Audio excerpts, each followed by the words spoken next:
உங்களுக்கு எல்லாருக்கும் தெரியும், நமது நாட்டில் ஏற்றுமதி செய்யப்படுகின்ற மீன்களில் கூடுதலாக ஐரோப்பிய நாடுகள் தான் கொள்வனவு செய்யுது. அப்போ அந்த ஐரோப்பிய நாடுகளோடு நம்ம எல்லாம் சேர்ந்து கடந்த காலங்களில் உடன்படிக்கைக்கும் வந்திருக்கிறோம். அப்போ அந்த உடன்படிக்கையின் அடிப்படையில் அவர்களால் முன்வைக்கின்ற முன்மொழிவுகளும் இருக்குது. அது சம்பந்தமாக நம்ம பரிசீலனை செய்து உங்களோடையும் உரையாடி தான் தோல நாங்கள் புதிய சட்டமூலத்தை கொண்டு வருவோங்கிற இந்த இடத்துல நம்ம சொல்லிக்கொள்கிறோம்.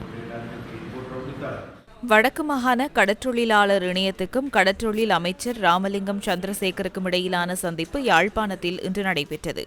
கிளீன் ஸ்ரீலங்கா வேலை திட்டத்தின் போது வடமாகாண மீனவர்களுக்கு முன்னுரிமை வழங்குவதாகவும் கடற்றொழில் அமைச்சர் இதன்போது கூறினார்.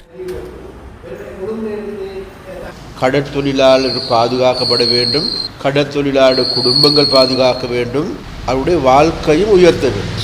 கிளீன் ஸ்ரீலங்கா வேலை திட்டத்தின் மூலமாக அந்த நடவடிக்கைகள் எடுத்துக்கொண்டால் மீனவர்களுக்கு முன்னுரிமை அளிக்கப்பட்டிருக்கிறது.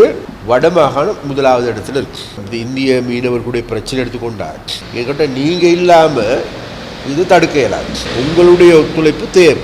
இந்த சட்டவிரோத ஆக்கிரமிப்பு நடவடிக்கைகள் நிறுத்த வேண்டும் என்கின்ற திசையில் தான் நம்ம இருக்கிறோம். பெரிய ஒரு ப்ரெஷ் ஒன்று அழுத்தம் ஒன்று கொடுக்கணும்னு நாங்கள் பார்க்குறோம். அதுக்கு அரசாங்கம் என்ற வகையில் நாங்கள் எடுக்க வேண்டிய நடவடிக்கைகள் எடுக்கின்றோம். அட்டப்பண்ண செய்வதன் மூலமாக எங்களுடைய பாரம்பரிய மீன்பிடித்துறைக்கு பாதிப்பு வரையலாம்.